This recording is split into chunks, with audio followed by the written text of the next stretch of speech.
How's everyone doing? Good. I do apologise if I look a bit spaced out. I have just got back from Botswana yesterday. It was about 27, 28 hours door to door. And I'm super hyped up on coffee right now. So I do apologise in advance if I seem a bit spaced out, but I'll try my absolute best. And then straight after this, I'm going to go to Minehead to speak with another client. So if you want to get in touch with me over the weekend, don't, because I'm going to be asleep, I promise you. But yes, thanks very much, Paul. Over the next half an hour or so, we'll be able to talk about server-side tracking and its importance, product feed optimization as well, which I know is very important for a lot of you sitting here today, and how to basically prioritize POAS over ROAS. And that's DataLeadr. Okay. So, is anyone here currently using or utilizing server-side tracking as part of their marketing for Meta, or basically any paid advertising? There's a gentleman over there, there's another one here, there's a couple across the room, which is brilliant. So, hands up if your primary KPI metric that you look at is revenue. No? What about for ROAS?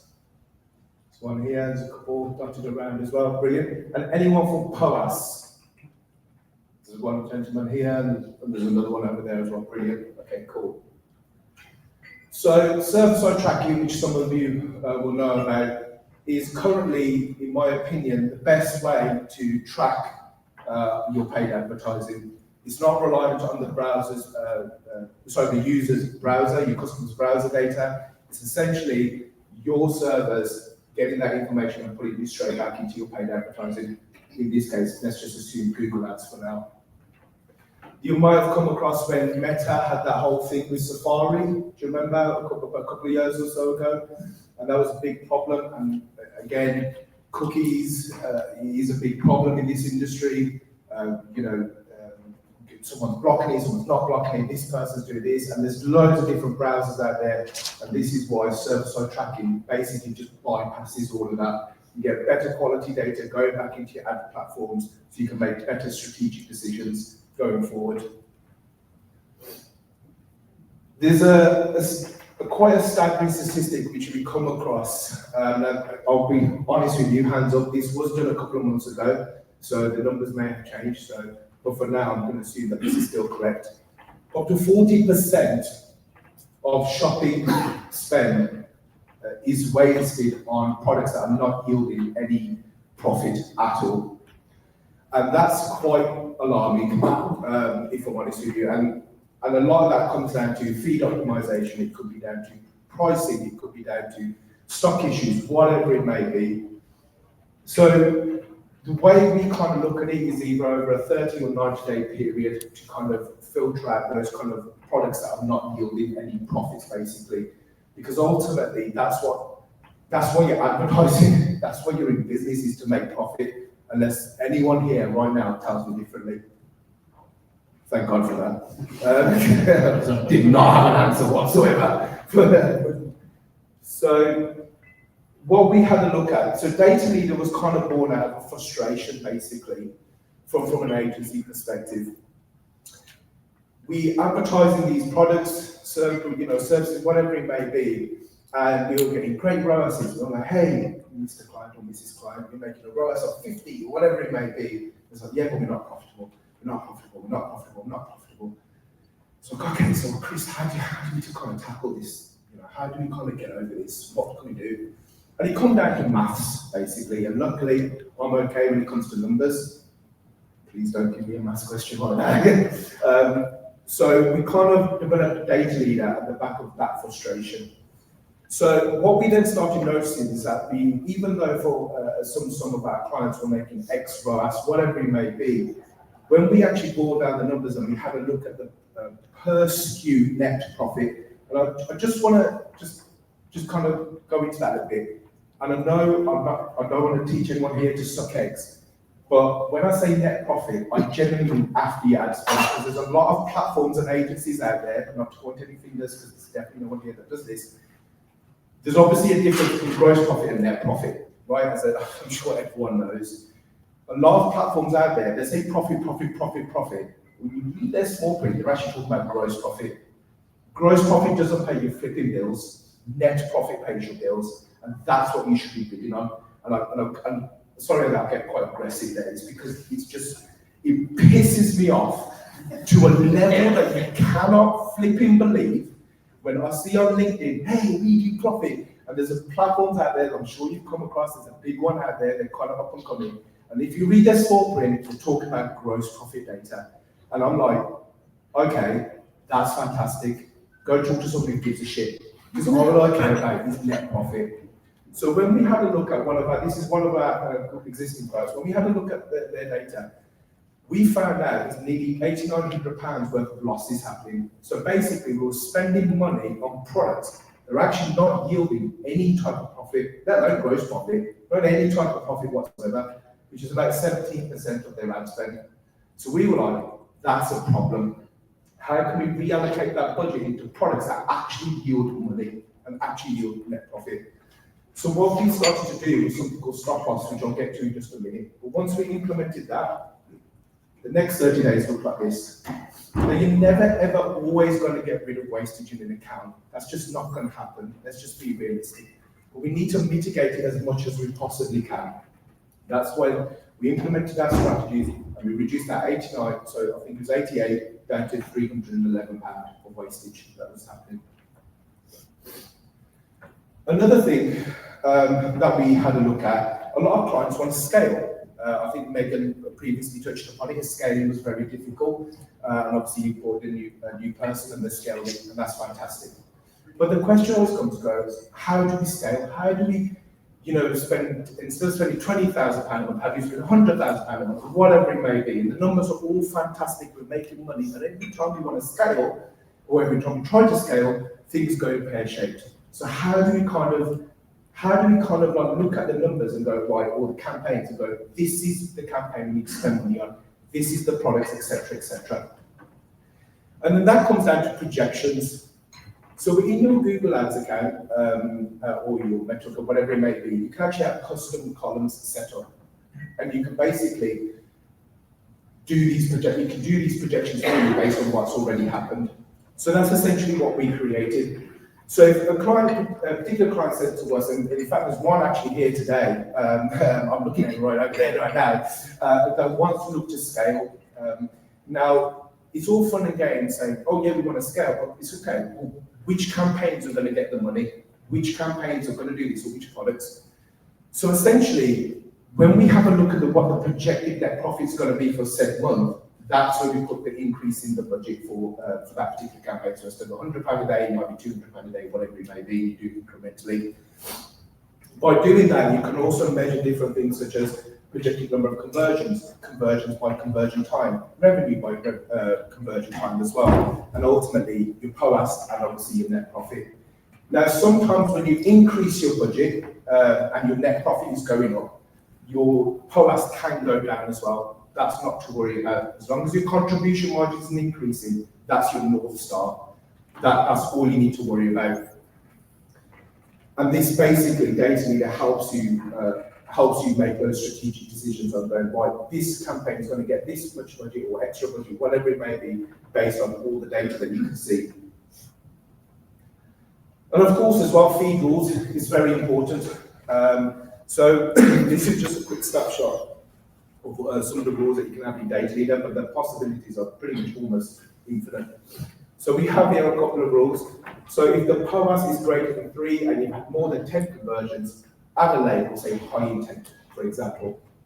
And if its POAS is less than or equal to 1, but the clicks are greater than 50, add stragglers as a label, for example. What that allows you to do, that feeds directly into your product feed, which will then eventually feed into your platform, your Google Ads platform or your Metric platform, whatever it may be, and you can do the segmentations. And this will happen automatically. So let's just say product A, let's just use this mouse for example, is in the stragglers campaign at the minute, so he's got a stragglers label on it.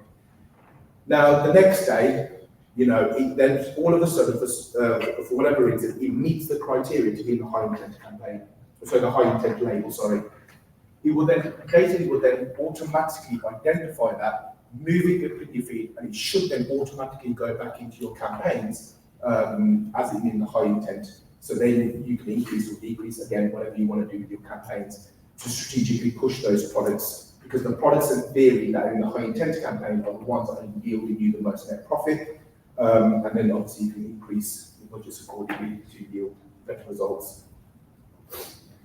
Of course, as well, product feed optimization, very, very, very important. I cannot bang on about this enough.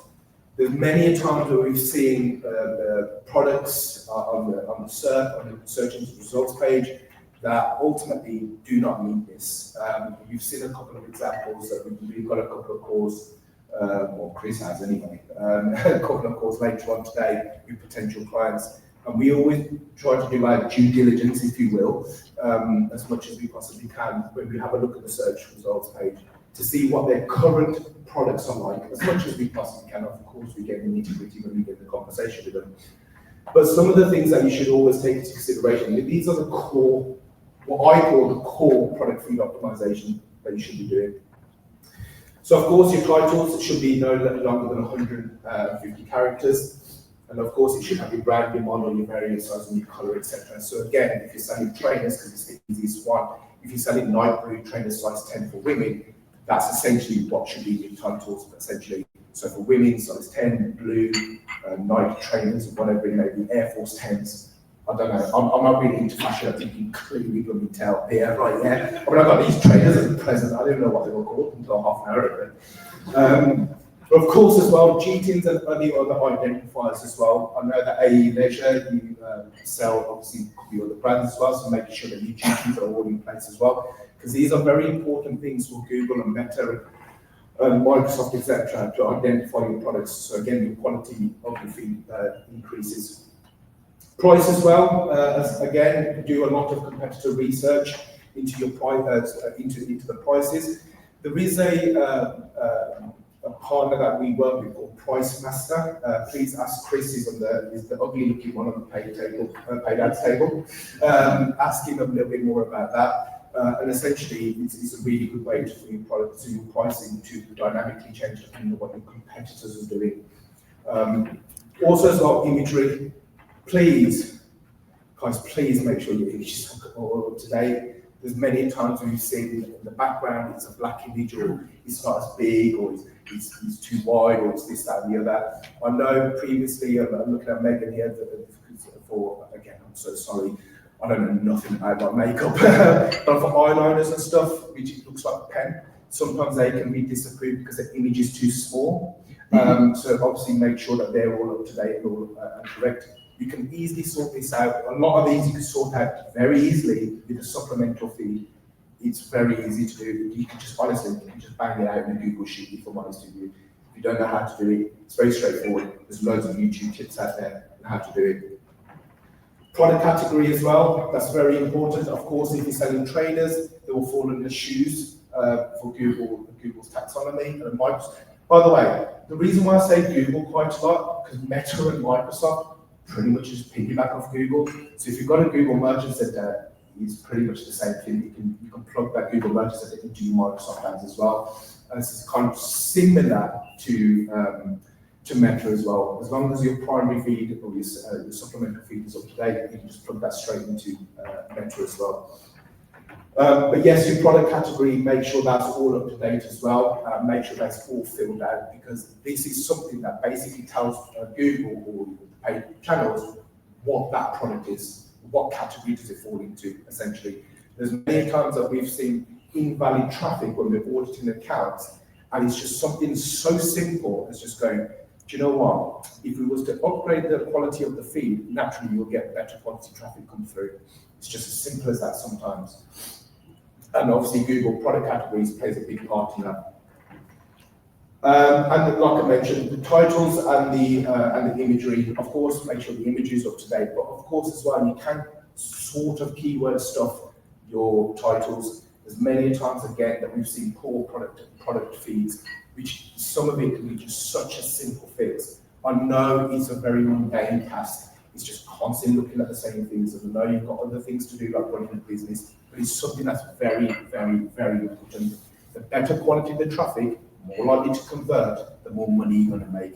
It's a simple process. So once you've done it once, it is a continual process, but you probably look at it maybe once every 3 months to re-optimize and do some A/B testing, etc., to make sure it's all running smoothly.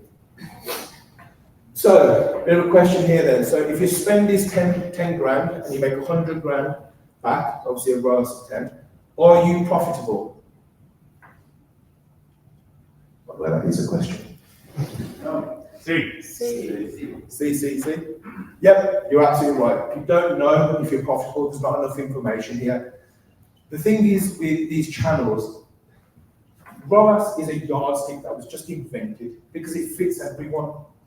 And it's very easy to measure ROAS. I could sit here all day right now and say, hey, listen, actually, you know what, guys, we made you 10 times your money back.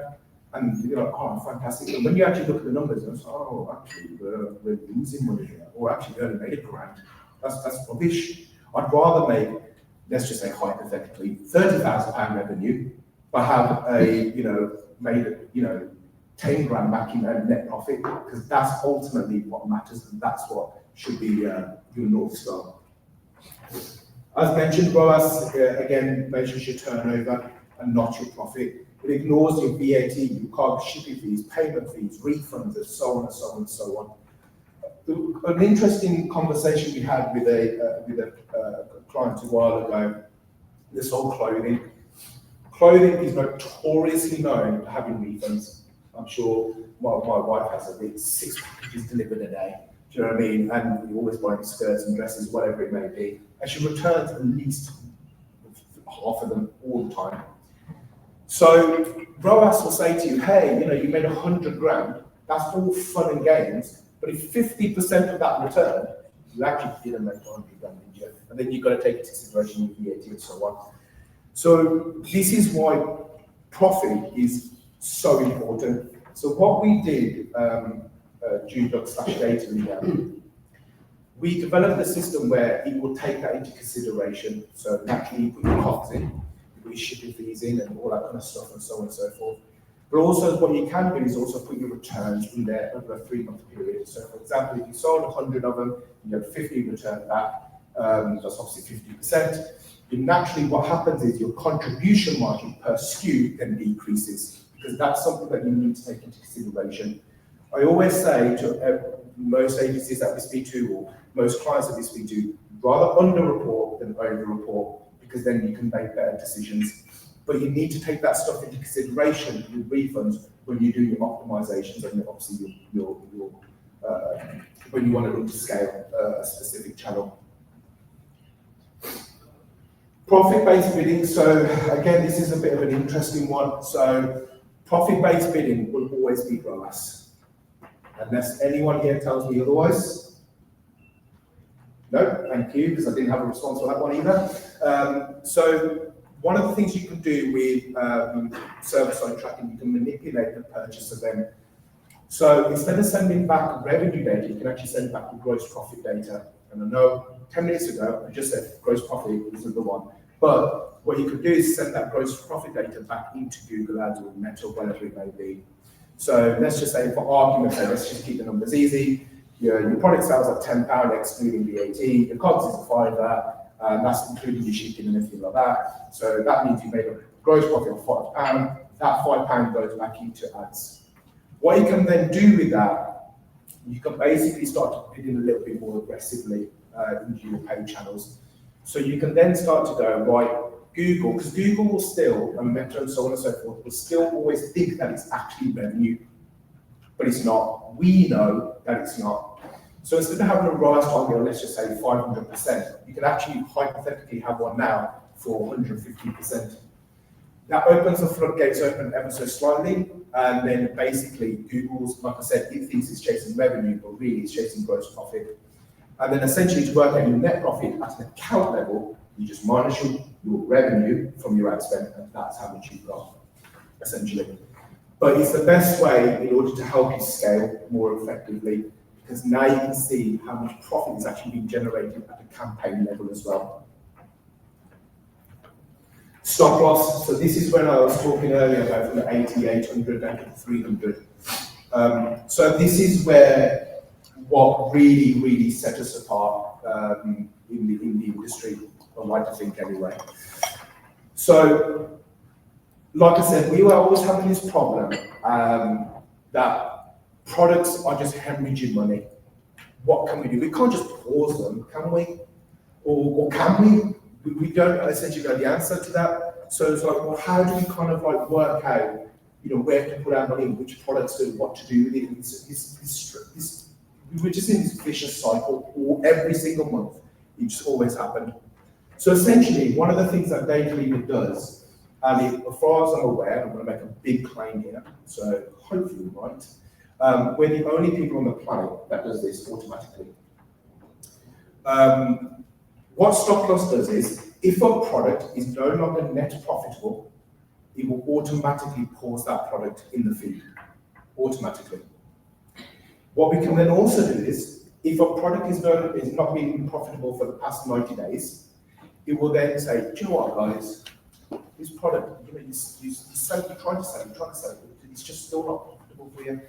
Now, what it will do then, it will duplicate that product automatically, re-optimize it, and plug it back into a separate feed, as a primary feed, into your merchant center. And then you can then do segmentation in your ads account. What that allows you to do, basically, is do a test, basically, controlled versus your A/B test. Now, the reason why we then do that is because the reason why a product's not selling could be a number of different reasons, But when clients came to us, we were kind of like, well, let's just try this, or let's just try that, or let's just try this. And it's just constantly, so, well, I heard that from you last week. Do you know what I mean? What we actually trying to do about it. So by doing this, by re-optimizing the product, plugging it back in, what we then can do is go, right, okay, is it actually the feed? Is it actually the ads platform that's the issue here? Let's just at least try and close that door first before we knock on another door. And in some cases, it is the honest truth about it. It could be the title was rubbish previously, the description or whatever it may be. However, if it's not, then obviously you can look at other options like could it be the pricing, could it be on the CRO or UX or anything like that. But essentially, this is what ultimately helped us. Like I said, if a product is no longer net profitable, you will automatically pause that product immediately. You can have an option to warn you about it instead, and you can manually override it because some customers do have loss leaders. Tesco's is a famous one. They sell nappies at a loss. I don't know if anyone has kids here. That's even remotely relevant, but that's the only example that came to my head just then. But yes, so you might have loss leaders, and in their case, yes, you can take that into consideration. But generally speaking, if a product's no longer profitable, you'll pause that product. And again, what that does is you can then reallocate the budget that was going to be wasted on them on products that are actually doing something for you, and therefore make scalability a little bit easier for you. A/B testing, I briefly just touched upon that. If I'm not briefly, completely just touched upon that, so I'll kind of skip through that. But again, A/B testing is very, very important. Always be testing your products, your catalogs, etc. Like I said, what one image might work quite well, or might not be working, whatever it may be, or another image might be doing quite well. So there's another thing that's coming out from Google. It's already available in America. Generally speaking, I can't guarantee this, but generally speaking, when it happens in America, a few months later, or sometimes in some cases a couple of years later, it comes down to us guys over here in good old UK. So the thing I'll talk about is 3D images. So for a lot of people that might not be applicable, but if you sell furniture, that's a big one. People want to see it in their homes as well. Of course, have it on your landing pages as well, your product landing pages, so people can see it in their homes. What we then typically find is is that people have all those kind of interactive features within on your website, and of course on your advertising channels as well. Generally speaking, you have a higher AOV, and then you're also likely your conversion rates will also increase as well alongside that. So if you have got those kind of features, I would always recommend doing A/B testing. And again, it's very simple to do. You can just literally duplicate the product very easily in a Google Sheet, supplemental feed. You know, if you want to catch me in between coffees later on and be shaking in the corner, no problem. Grab me, I'll show you how to do it. It takes you 2 minutes. Again, this is a very quick example of an A/B test. On the left-hand side, you have the original, and on the right-hand side, you have the optimized A/B test version.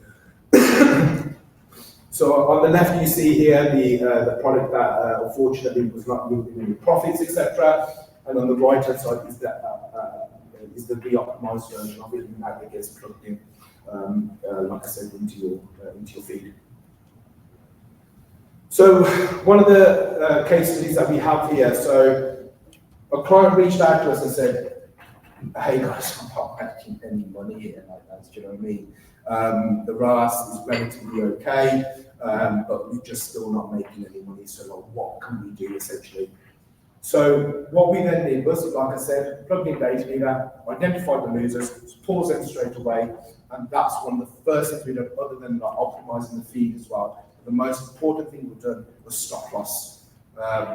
Again, like I said, identify those losers, pause them straight away, so the budget can get reallocated into products that actually yielding money. And the result was nearly 9,800 increase in net profit with the same ad spend.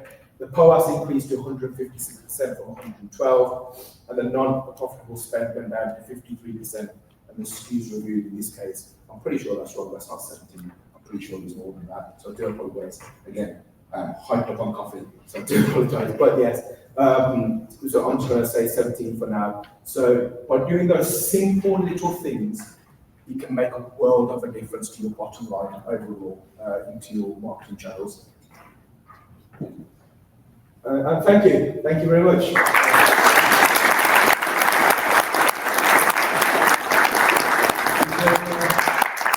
Any questions? I will try my best. Yes. Without risking a really complicated answer, do you know what the basic mechanism is that's going to use server-side data to tell what campaign or advert actually triggered the sales transaction? So let me understand. So you're asking how would server-side tracking know which campaign? Yeah, which presumably is what's needed to know what was successful and what wasn't successful. Yeah, so basically, server-side tracking, it sounds like a very fancy term, but it's essentially you can do it in GTM. So based on the Google attribution, it will know which product or which campaign yielded the result. So the session has got a tag on it. Yeah. So the server knows where it's come from. As long as you have in this case, let's just talk about Google, Facebook's the same as well. As long as you have a GCF ID number, yeah, job done, or FBN ID, and so on and so forth. But yeah, it will know from that. Okay, thank you. Okay. Yes. Any other questions? Cheers. Well, Thanks. good.